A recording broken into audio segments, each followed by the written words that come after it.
Je tiens tout d'abord à remercier Madame Anschob d'être venue de Belgique nous entretenir, les psychologues, des problèmes liés à la PMA-GPA. Alors, ces questions, il ne faut pas les isoler, que ce soit l'avortement, la fécondation in vitro et tout le reste. Il faut revenir au droit naturel. Et j'insiste dessus, ce n'est pas une question de morale catholique, il n'y a pas de morale catholique. Il y a un ordre naturel. Alors ce qui est vrai que l'homme moderne, pour différentes raisons, a la conscience obscurcie et a une peine infinie à admettre une loi objective. Puisque vous êtes belge, je vais me permettre de citer le professeur Marcel de Corte, qui montrait que le drame de notre société était d'être pétri d'une pensée homosexuelle. Alors bien sûr, après-guerre, il ne pensait pas à la Gay Pride et à ses avatars, mais tout simplement au refus de l'altérité. C'est la complaisance en soi, l'immédiateté du désir, l'individualisme roi. Et je tiens à mettre en garde. Il ne s'agit pas de lutter contre le mariage pour tous, ou contre l'avortement, contre ceci. C'est un bloc. Il y a un droit naturel, et j'invite surtout ceux qui regarderont cette vidéo, et c'est très important. Saint Thomas nous rappelle que l'ignorance est un péché. Et certains ont un devoir qui incombe, qui découle de leur profession, de s'enquérir de ce que dit, entre autres, le magistère de l'Église, qui est l'interprète authentique du droit naturel. Et je fais référence, entre autres, au manuel pour les professions de santé publié au temps de Jean-Paul II. À l'époque, on ne parlait pas des familles au pluriel, on parlait de la famille. C'est pas la même chose. PMA, GPA, qu'est-ce qu'on voit? Marchandisation du corps, entre autres. Mais c'est valable aussi, ce qu'on pourra dire, pour d'autres problèmes, que ce soit l'euthanasie. Et vous avez entendu à plusieurs reprises le père Boboc, et quand sa santé sera meilleure, il reviendra parmi nous. On prépare un livre sur la bioéthique. Il faut savoir que le transhumanisme est à nos portes, que la fabrication d'enfants hors sol, donc uniquement à partir de machines, techniquement dans quelques années sera possible. Il faut savoir les sommes colossales qui sont investies dans ces recherches diaboliques, où l'homme se prend comme disait Platon, la mesure de toute chose. Et si l'homme se prend la mesure de toute chose, tout est possible. Je tiens aussi à rappeler que Madame Chaube a écrit un livre remarquable, Le cri secret d'un enfant, publié aux éditions Les Acteurs du Savoir, et dans la même maison, mais c'est un titre un peu différent, édition Saint-Léger, vous avez des titres qui peuvent vous intéresser sur la théorie du genre, sur l'avortement. Vous regardez, vous cliquez sur Internet. C'est un devoir de se former et pas uniquement d'avoir des réactions épidermiques. Et je tiens à rappeler ce que disait le grand pape Saint Pie X lors de la crise du modernisme, lors de la crise qui est aux origines de ce qu'on vit. Ce n'est pas une crise morale, bien sûr une crise des mœurs. C'est une crise de l'intelligence. Et comme le disait encore récemment, c'est le titre d'un livre de Marcel de Corte, l'intelligence est en péril de mort. Donc c'est un devoir de salubrité publique de réfléchir.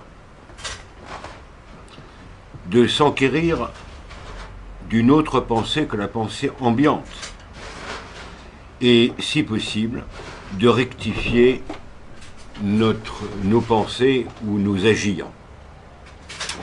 Je tiens enfin à rappeler, pour ceux qui ne le sauraient pas, qui ignoreraient la loi, que les vidéos du cercle sont la propriété du cercle et que sans accord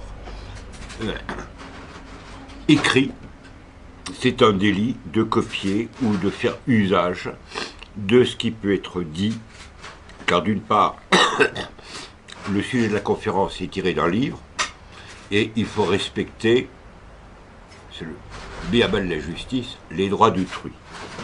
À vous, madame. Merci. Ça vous va? Merci, frère Thierry. Non, s'il vous plaît. C'est enregistré.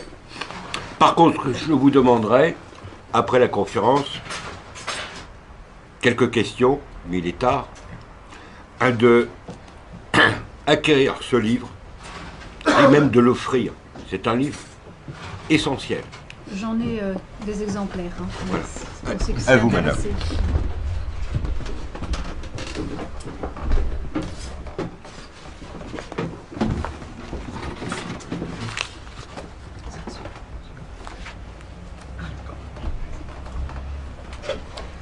Voilà, je vous remercie. Je suis un petit peu éblouie juste par le spot là. Merci. Voilà, merci de me donner cette occasion de parler au nom des petits, de ces petits qui n'ont pas de voix pour parler, et au nom de ceux dont on ne parle pas, ou en tout cas si peu, autour du débat, le débat justement autour de la GPA.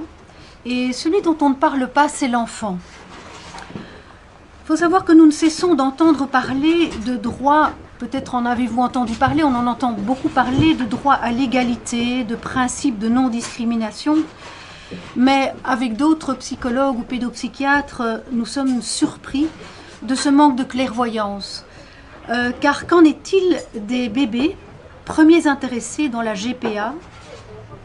Est-ce parce qu'ils n'ont pas encore de parole propre pour donner leur avis ou pour crier le dommage et l'injustice qui leur sont faits que l'on peut ignorer les enjeux qui le concernent directement dans son devenir? Comment se fait-il que l'on n'ait pas le même souci d'égalité et de respect des droits de l'enfant, des enfants qui, eux, n'ont pas cette possibilité de donner leur avis? Alors comment se fait-il que des adultes qui, eux, et puis probablement surtout ceux qui ont de l'argent, aient cette possibilité d'exercer un pouvoir pour mettre en œuvre des pratiques qui vont générer des conséquences plus que probablement compliquées et douloureuses sur les personnes qui sont encore si petites et donc totalement dépendantes, soumises aux décisions d'adultes, sans voix propre pour se défendre.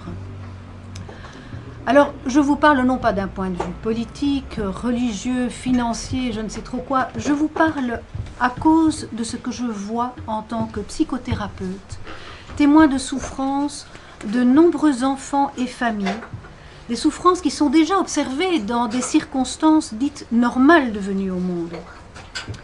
Ces tout petits qui sont totalement vulnérables, à qui on ne pose pas la question concernant la méthode utilisée pour permettre leur venue à l'existence, eh bien on programme déjà pour eux à l'avance de très probables vives souffrances sous prétexte d'un bien qui serait fait aux adultes. Alors, ce qui fait le bien des uns, il faut vraiment se poser la question, est-il fait au nom de l'intérêt supérieur de l'enfant qui est mentionné dans l'article 3 de la Convention internationale des droits internationaux de l'ONU de 1989. Et donc ce soir, j'aimerais pouvoir vous expliquer du mieux que je peux en quoi il apparaît clair que ce sont eux les enfants qui vivent une grande inégalité. Je pense qu'il n'est pas souhaitable et qu'il n'est souhaitable pour personne de naître d'une GPA, gestation pour autrui. Alors parmi d'autres histoires, je vous raconte déjà celle-ci. Peut-être que certains le savent, mais il existe sur Internet un jeu qui s'appelle Second Life.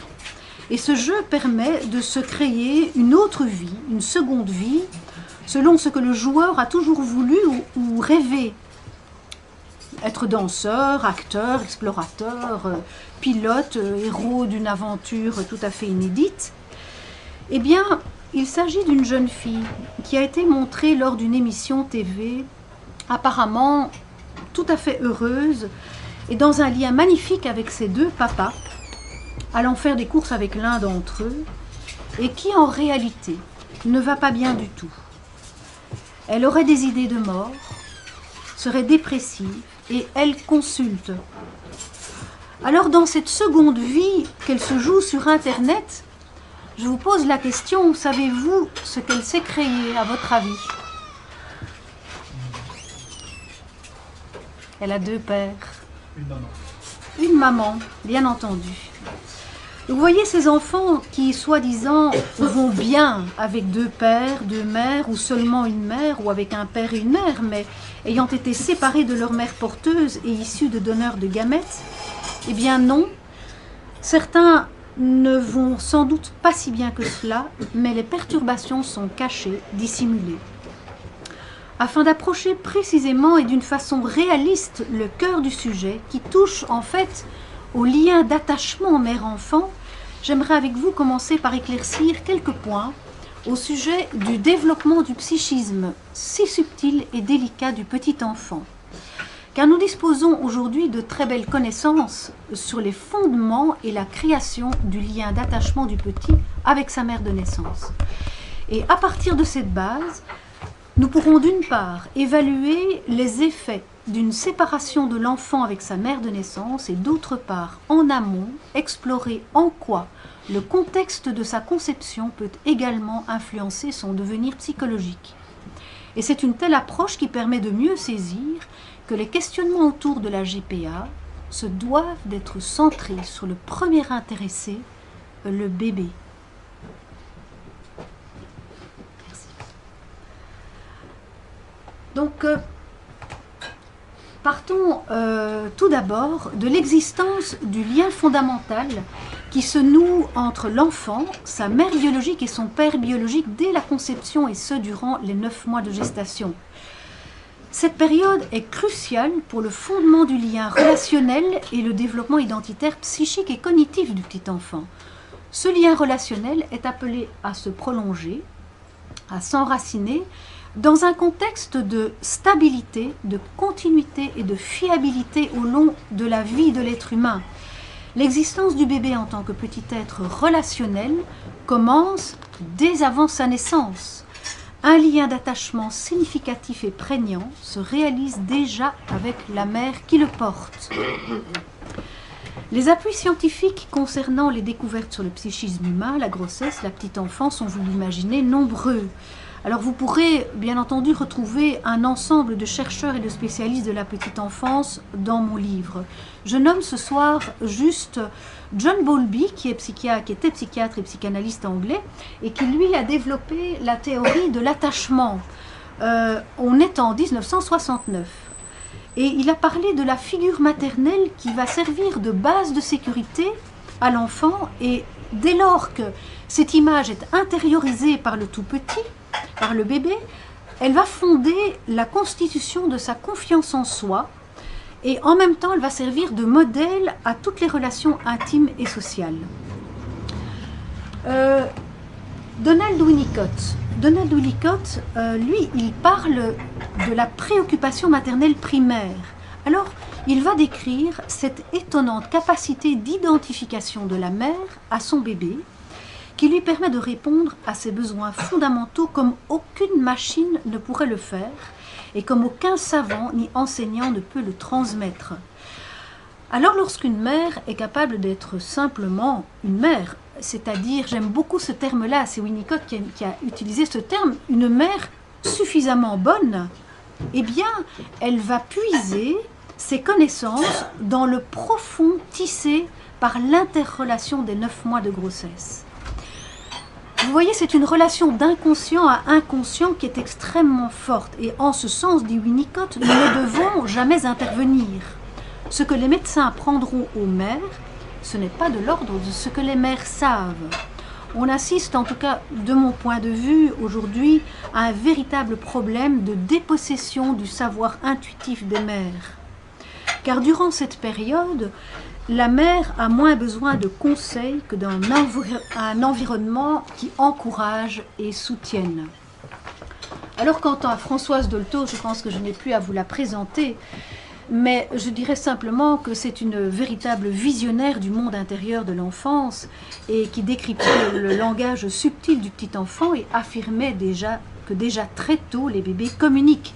Et c'est elle qui va attirer l'attention également sur la réalité des dépressions, de la dépression qui peut exister chez certains nourrissons, des nouveau-nés, qui sont séparés de leur mère. Alors voyons à présent quelques apports du côté des neurosciences. Avec la mise en évidence d'une petite glande qui s'appelle l'amygdale.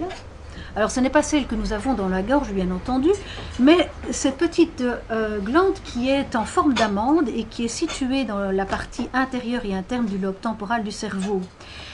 Et elle est en fait le socle neurologique des émotions qui va gérer particulièrement les circuits de la peur. Cette partie du cerveau, il faut savoir qu'elle intervient bien avant l'émergence de la conscience. Donc vous aurez compris que le tout petit vient au monde avec cette petite glande qui est déjà fonctionnelle, chargée de ce que j'aime bien appeler une carte mémoire émotionnelle, qui est empreinte à tout jamais des ambiances vécues et ressenties les derniers mois in utero.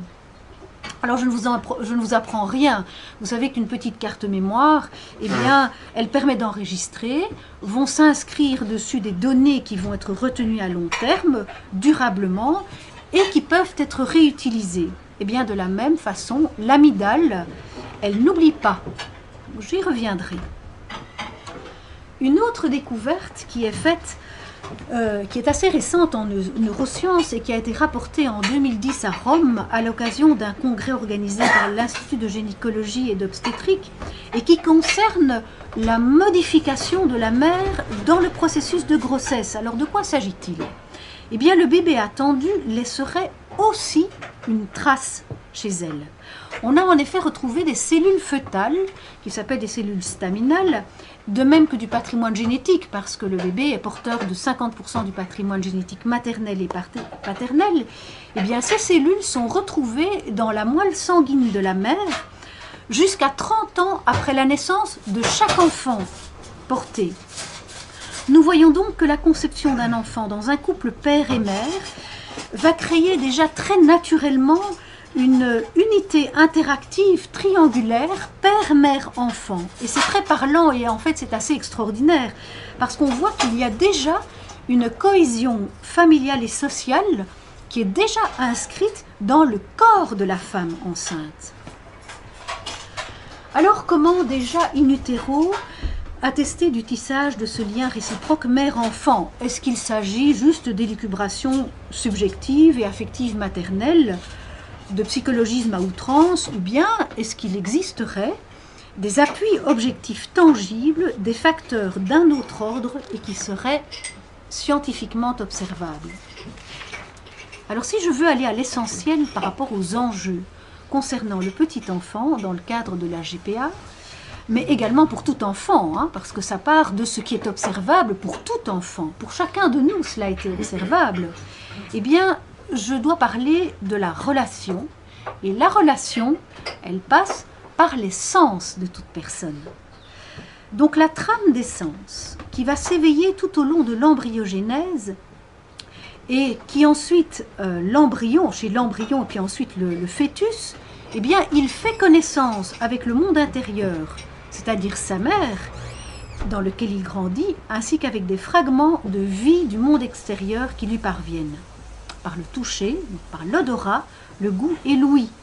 Et ceci permet de réaliser combien l'enfant est véritablement, on peut parler d'une greffe, hein, de l'enfant qui est greffé sur cette mère-là qui le porte, pas une autre. Donc c'est cette voix-là qu'il entend et qu'il reconnaît. C'est ce portage-là qu'il ressent, c'est cette mère-là qu'il va goûter. Alors ça vous semble peut-être particulier que je parle de goûter sa mère, mais il faut savoir que le liquide amniotique est imprégné de toutes les hormones qui circulent au fur et à mesure de la grossesse. Et il y a une série d'hormones, et je vous parlerai entre autres du cortisol, qui est l'hormone de stress, et qui va donc, je dirais, donner un goût particulier au liquide amniotique. Donc on pourrait dire qu'une maman sereine ou une maman stressée va avoir un goût différent pour le tout petit. Vous voyez que c'est passionnant tout ça. Et tout ça, ça parvient bien entendu donc, par le truchement des hormones qui sont libérées et qui circulent dans le liquide amniotique.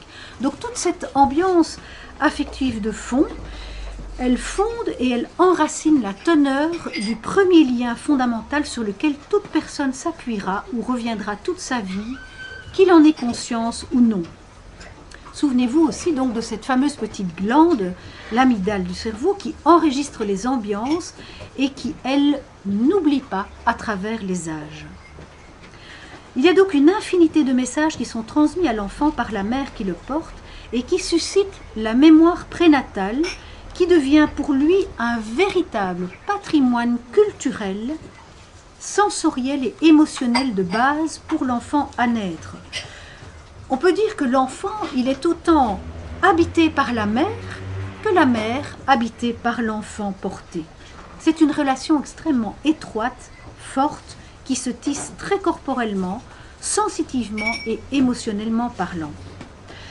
Donc vous voyez que lorsqu'il vient au monde, le nouveau-né bénéficie déjà d'un riche patrimoine sensoriel qui aura laissé en lui une trace marquante, durable dans le temps. Et ce patrimoine de mémoire sensorielle, dans notre nature à tous, eh bien, ça le soutient et cela va lui servir notamment à la naissance à faire la transition entre justement cette vie intra-utérine et sa nouvelle vie dans le monde. Parce qu'il va pouvoir identifier la voix de sa mère ainsi que très rapidement son odeur. Ceci a été prouvé par des expériences.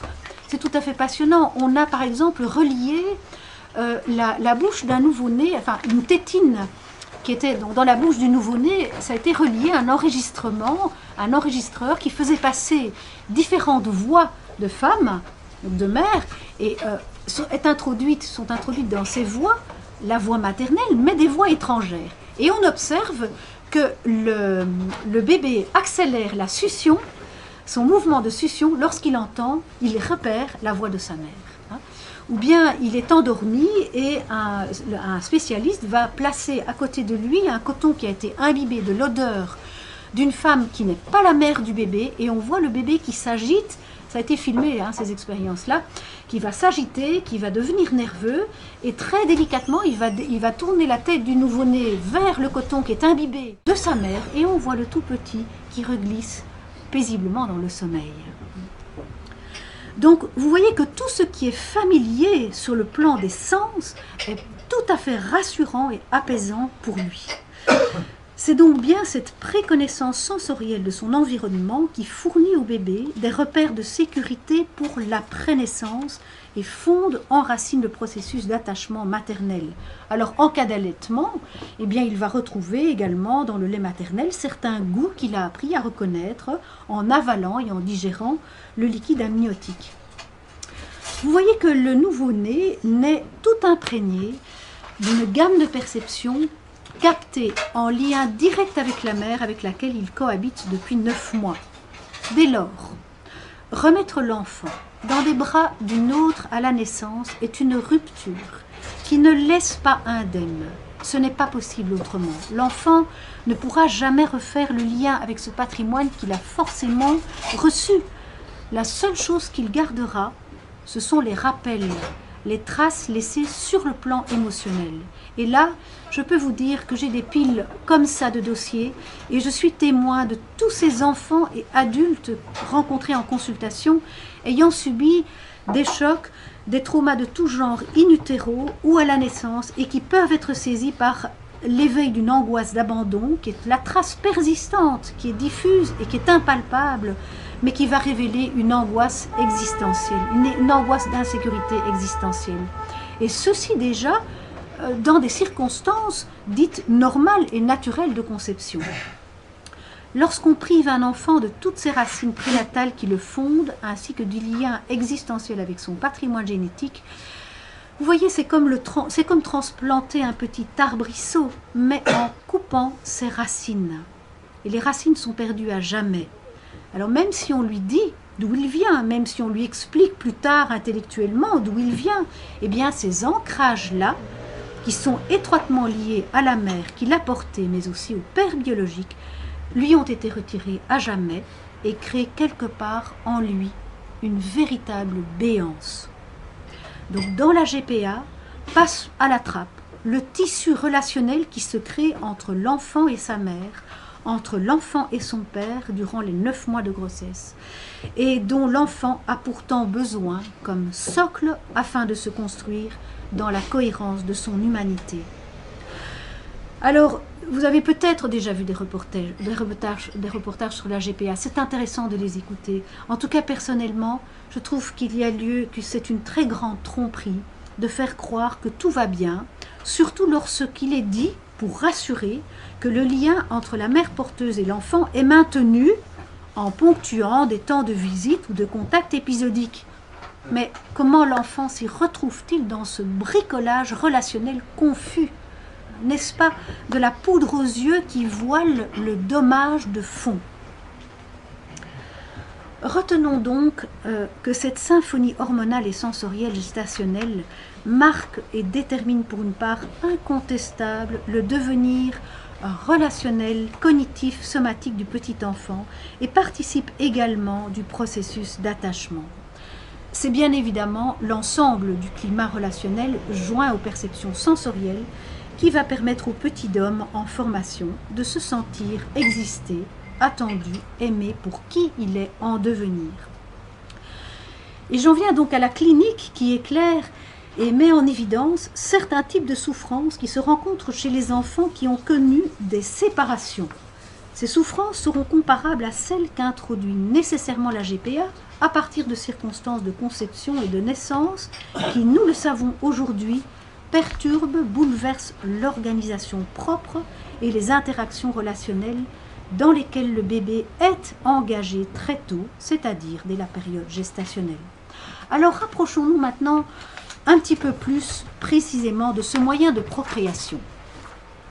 Dans la GPA, à partir de manipulations médicales techniques, jointes à une maternité et plus largement à une parentalité, je ne peux pas dire autrement, éclatée, eh bien la cellule familiale se trouve désarticulée à la base de sa fondation. L'enfant s'en trouve fragilisé dans son identité filiale et sa sécurité affective de base. Car à l'aube de la vie naissante du bébé né par GPA, nous constatons que pèse sur lui une série de ruptures quant à l'unité biologique et relationnelle qui est liée à une sortie du vivant. En effet, vous voyez, c'est important quand le frère Thierry parle d'être informé, d'être formé.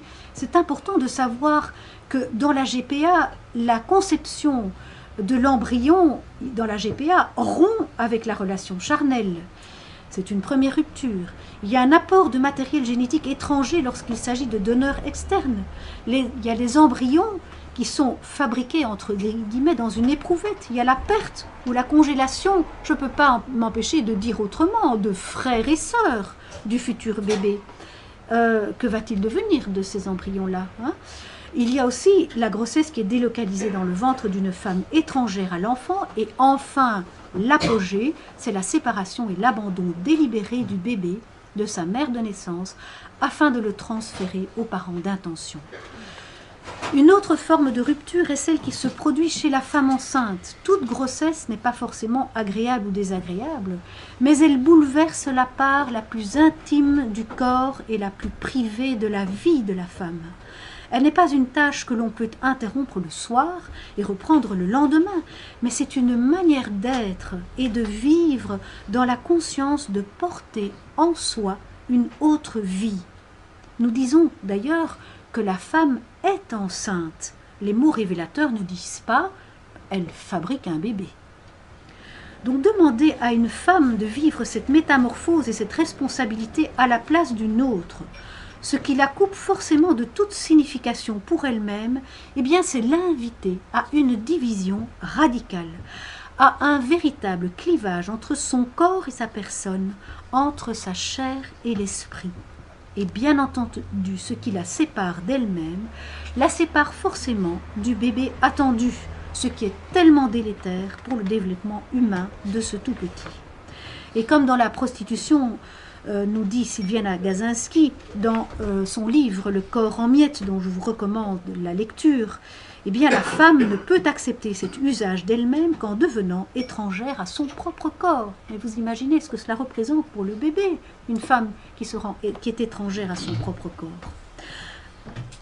L'unité, c'est donc la 9.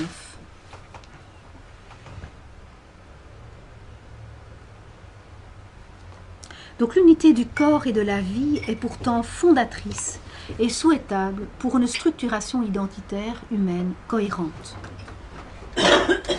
Une autre valeur dont on prive l'enfant nouveau-né en organisant sa séparation avec la mère de naissance dès avant même sa conception, on prive le tout petit de cette conscience aiguisée dont je vous ai parlé en citant Winnicott, cette conscience toute affinée de la mère vis-à-vis de son bébé, qu'elle connaît et qu'elle pressent mieux que quiconque.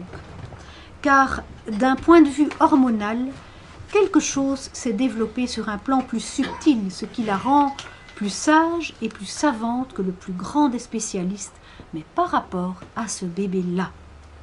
Donc tout cela, eh bien, on coupe dans la GPA, c'est effrayant. Toute cette compétence naturelle de la maman, le bébé n'en bénéficiera jamais. Cette expérience relationnelle première, si affinée, qui noue si intimement la mère à l'enfant et l'enfant à sa mère, est dès lors abîmée, bafouée, comptée pour rien. Car la mère porteuse, vous comprenez, ne peut que se protéger de cette expérience initiale si intime d'attachement réciproque, or même que la nature l'a dotée de cette capacité-là. Elle s'en défendra sur le plan psychique, sachant qu'elle va se séparer de l'enfant, qui n'est pas le sien, et elle en privera à jamais l'enfant de cette expérience tout intime. Aucun débat ne parle de cela, alors qu'il s'agit bien pour l'enfant d'un trou. Vous voyez ces trous, ces interruptions dans ce visage, c'est très parlant. Il s'agit d'un trou, d'un moment de vide existentiel tragique dans son histoire de vie. Parce que à l'heure pour lui de s'attacher, comme la petite graine qui prend racine dans la terre, eh bien l'enfant se trouve comme suspendu dans un no man's land, dans une sorte d'abîme, d'absence, de néant relationnel ou de confusion affective majeure. Un lien sans consistance véritable et sans cohérence logique se crée pour lui et en lui, avec la perception diffuse non de messages d'attachement, mais de non-désir d'attachement, autrement dit, de messages de non-attachement. C'est le physicien, donc Philippe Lecomte, qui dit que le monde se perd quand l'unité est rompue. Voyons, là dans le macrocosme, on va dire, hein, le monde se perd quand l'unité est rompue. Eh bien, si nous voyons dans le microcosme sur le plan humain, mais qu'en serait-il de l'homme, de l'identité lorsque son identité est rompue? Quelle perte également! Parce qu'il faut vraiment savoir, comme je vous l'ai déjà dit, qu'il y a une greffe qui a lieu dans la grossesse. Et si un adulte, une femme, peut, elle, décider psychiquement de ne pas s'attacher au bébé qu'elle porte pour autrui, et c'est effectivement ce qui se passe lorsqu'il y a une mise à distance psychique et émotionnelle du bébé attendu, eh bien, c'est important de savoir que l'embryon, un fœtus, un bébé, ne peut pas ne pas s'attacher. Il n'a pas cette capacité. Pour lui, le processus d'attachement qui débute dès la grossesse est un processus biopsychologique tout à fait naturel et qui a objectif de rechercher proximité, protection et sécurité auprès de l'adulte qui le porte. Vous voyez que le temps de nidation, c'est pour lui un temps initial, hein, où il creuse, où il descend vraiment dans l'humus de cette terre intérieure, cette terre qui est sa mère. Hein. Et donc, sans cette mère-là à la naissance, eh bien lui, il va se sentir mourir, il va se sentir disparaître. Et il n'a pas la conscience réflexive. J'y reviendrai. Et donc, lui dire, mais ce n'est pas grave, quelqu'un d'autre va m'aimer. Il ne peut pas se dire cela. Il est empreint complètement de tous ses sens. Il est empreint de cette mère qu'il a portée, qu'il connaît. Il ne comprend pas ce qui lui arrive. Donc, quelle fragilisation pour ce petit être vulnérable, ainsi coupé de ses racines profondes, incorporé dans et par ses sens.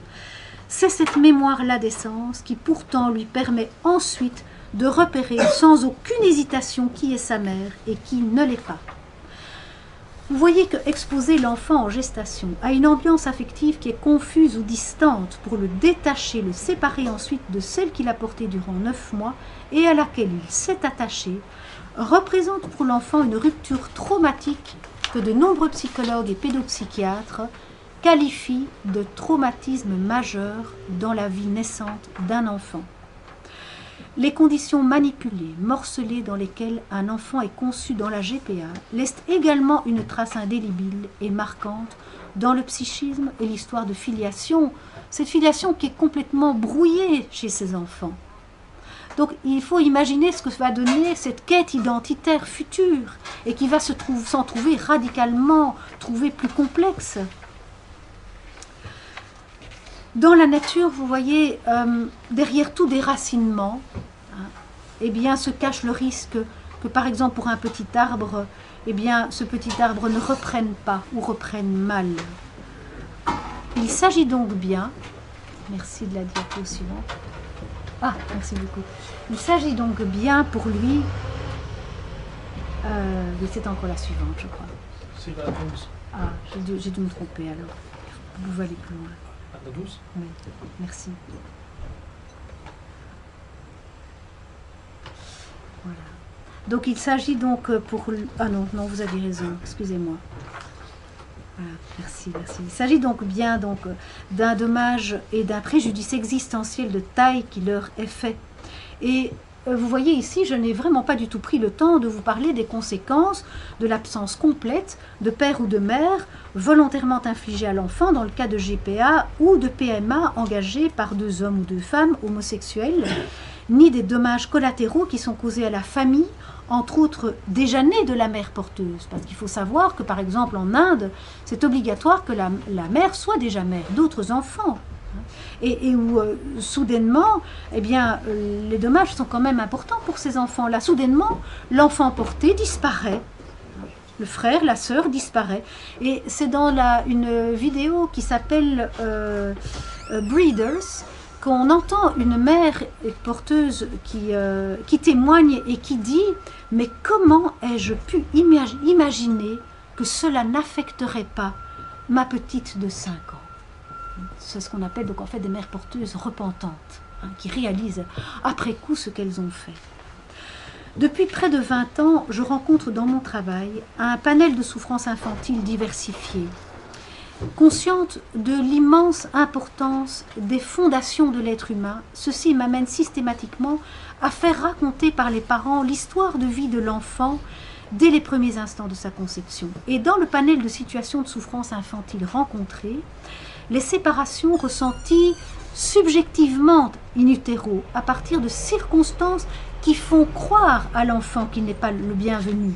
Il s'agit finalement de situations très concrètes et qui en fait, je vous ai parlé du stress, eh bien, qui vont générer tout simplement un stress maternel.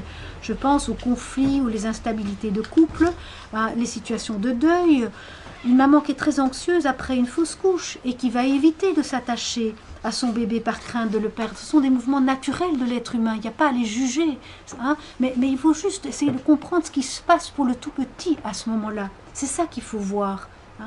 Ou bien une maman qui porte dans la solitude toute seule son bébé, sans le soutien du père, de l'enfant.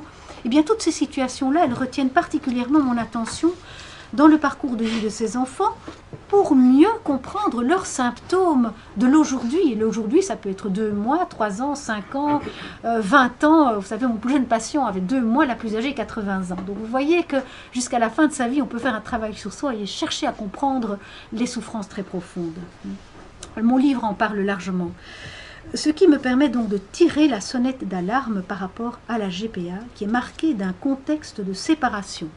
Mais là, ce contexte de séparation n'est pas accidentel, lié aux aléas de la vie. Vous voyez, je pense entre autres ici aux situations d'adoption ou d'accueil d'enfants. Je détaille tout cela dans mon livre. Nous pourrons aussi en reparler ensemble si vous le voulez. Mais par contre, dans la GBA, ces séparations, elles sont sciemment organisées. Et donc, elles pourraient être évitées. Quant à la grande douleur de rupture dès la naissance avec la mère, la trace reste imprimée dans la mémoire inconsciente. L'enfant va grandir avec cette mémoire qui est un peu comme, je comparerais ça au reflet d'un iceberg. Vous voyez, il y a cette part que l'on voit, et puis cette part que l'on ne voit pas, qui est immergée. Souvenez-vous du Titanic qui a heurté cette part précisément qui n'était pas vue. Eh bien, dans la vie, j'explique ça, que dans la vie d'une personne, eh bien, par exemple, lors d'une situation délicate, si je parle des tout petits, par exemple la mise en crèche trop précoce, le voyage des parents, un voyage de parents, ou parfois l'entrée à l'école, ou plus tard une rupture amoureuse, une première grossesse, que sais-je, eh bien, tout l'organisme, soit du tout petit, ou du jeune, ou de la grande personne, eh bien, va être comme éveillé, va résonner de cette mémoire immergée, c'est-à-dire être en alerte et redouter, c'est tout à fait inconscient ce processus-là, et redouter que la douleur très précoce, prénatale ou de naissance, eh bien, elle se reproduise, se renouvelle comme autrefois. Vous voyez bien qu'il s'agit d'une réactivation, souvenez-vous de la petite amygdale dont je vous ai parlé, qui n'oublie pas. Et donc c'est une angoisse de base, par exemple, de se sentir isolé, abandonné.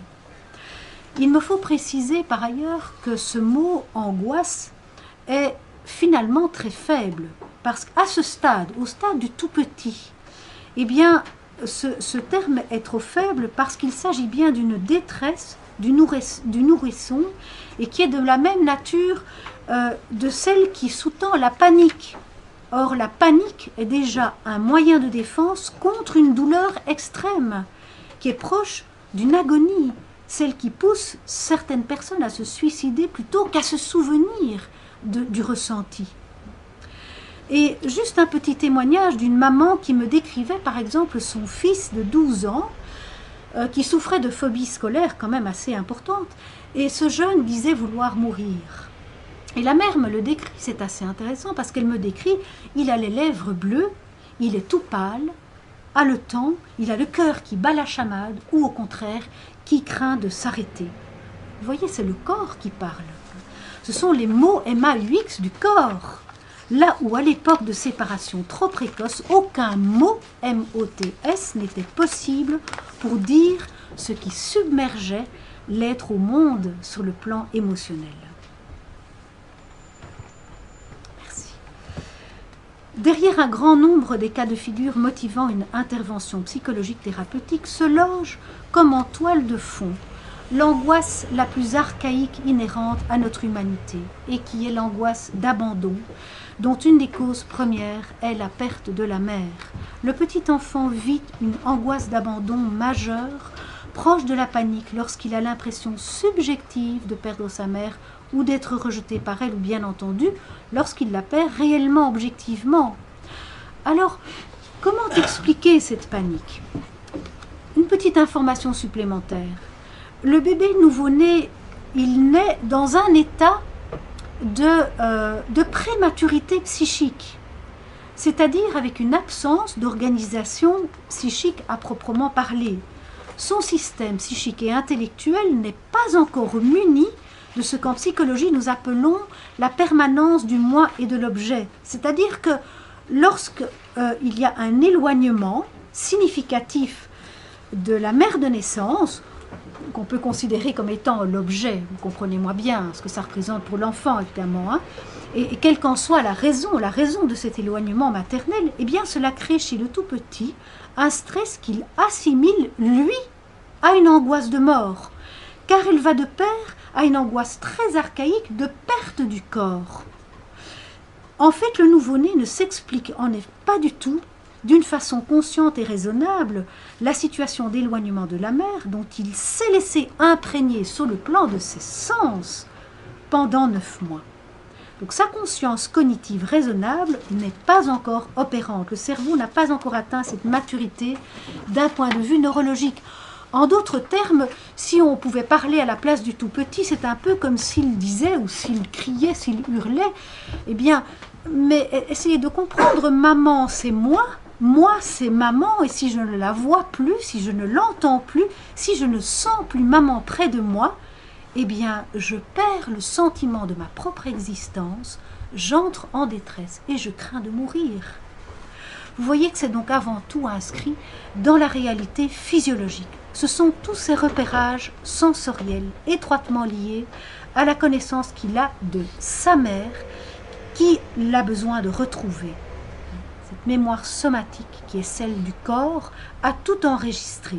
Les sons, le porté, les odeurs, le goût, on ne peut le tromper. C'est comme le flair d'un petit animal, sauf qu'ici, il ne s'agit pas d'un animal, mais d'un petit être humain. Quant à une telle rupture avec ses racines, le petit y laisse une part de soi qu'il ne retrouvera pas, si ce n'est sur le plan de l'émotion. Subsiste en effet souvent une insécurité fondamentale dans l'être au monde, par la perte des fondements de son histoire, par une perte de ce qui a fait partie de son identité de base. Fameuse mémoire iceberg. Nous en avons probablement chacun une. Voilà, on a aussi chacun nos soubassements. Mais ici, elle est d'une grande gravité. Nous voyons que la GPA touche de plein fouet la réalité du lien réciproque naissance si précieux mère-enfant, enfant-famille. La qualité, ou au contraire le trouble créé autour de ce lien premier de base, fonde ou au contraire affecte le devenir relationnel de la personne. Les risques de conséquences dommageables susceptibles de toucher les enfants nés par GPA, leur famille, l'entourage et les générations suivantes sont considérables et impossibles à occulter. Je pense principalement, comme d'autres psychologues et pédopsychiatres, aux troubles de l'attachement, aux souffrances et aux pathologies de liens ainsi qu'aux troubles identitaires, et enfin aux violences sociales qui sont liées à tous les manques et les blessures de vie précoces.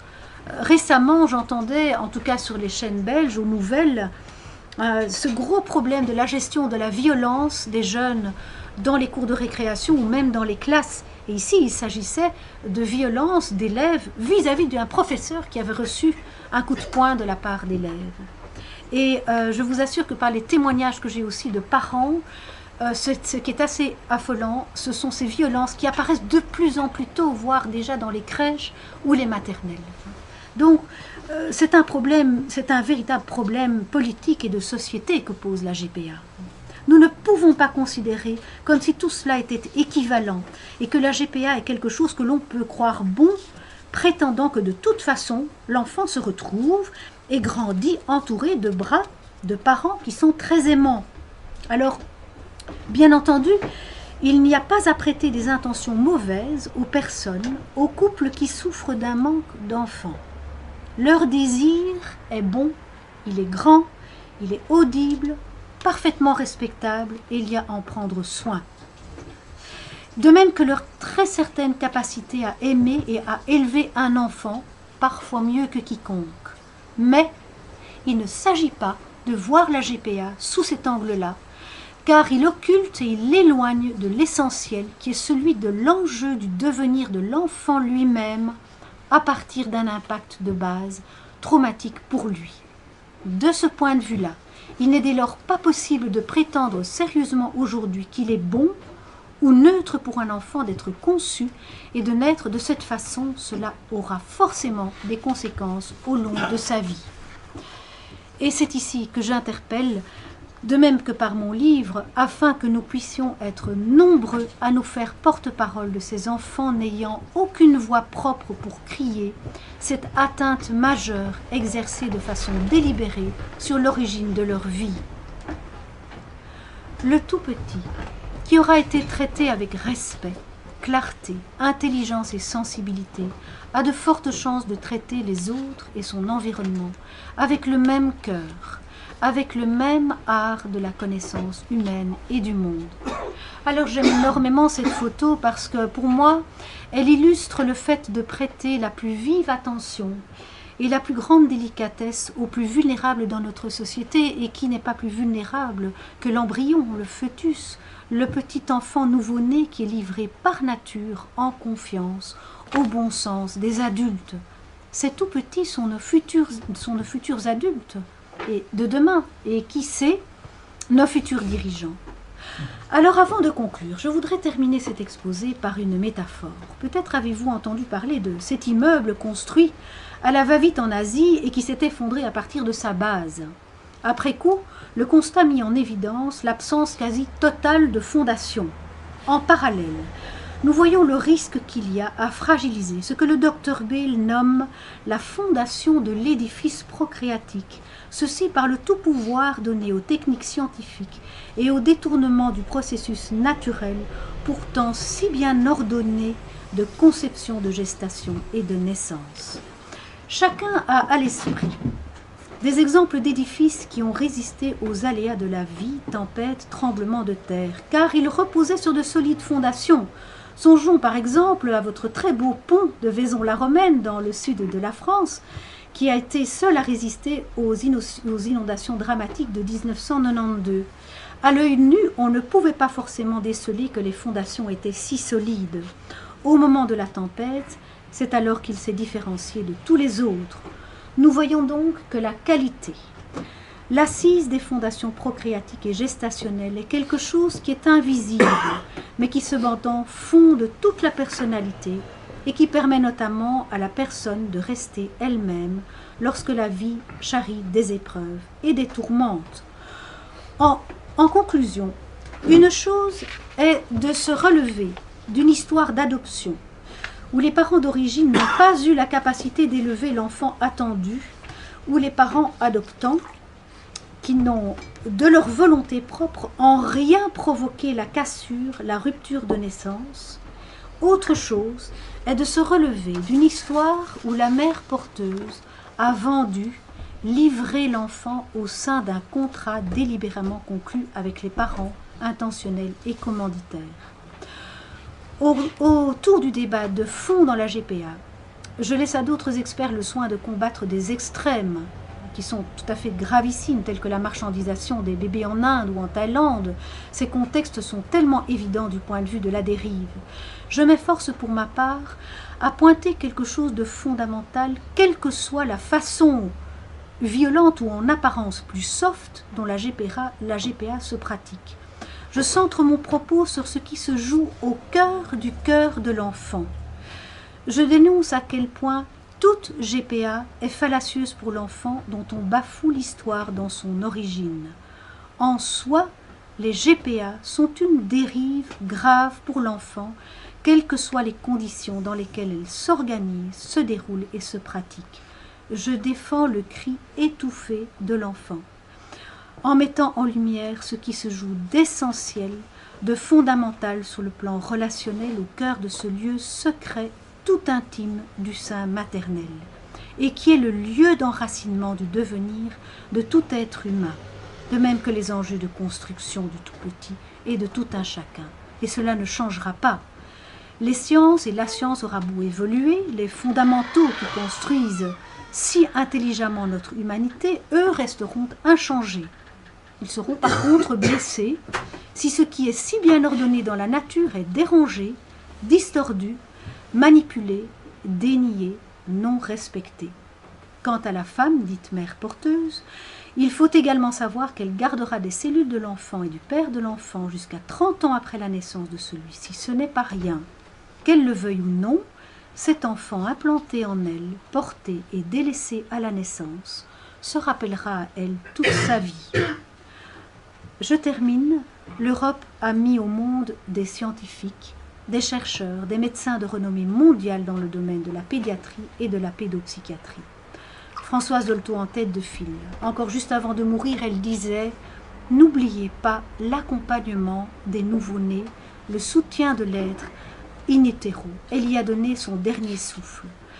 Alors allons-nous nous relever de ce précieux héritage ou allons-nous le perdre ? J'espère tout au moins que nous allons toujours aller de l'avant, en avant vers la prise en compte de la connaissance des perceptions de plus en plus fines que nous avons de l'embryon et du nouveau-né, en avant vers la dimension de l'être dans sa globalité et dans l'unité indivisible de sa personne, en avant vers toujours plus de respect, de dignité pour les plus démunis, les plus vulnérables dans notre société. Voilà, je souhaite avoir ouvert quelques pistes de réflexion sur ce sujet tout à fait passionnant des mémoires précoces qui nous concerne tous dans notre vie et ce qui nous permettra à chacun, je l'espère, de parler de la GPA mieux informé, plus lucide quant à ses enjeux sur la personne, sur la famille et sur la société. Je vous remercie pour votre aimable attention. Je tiens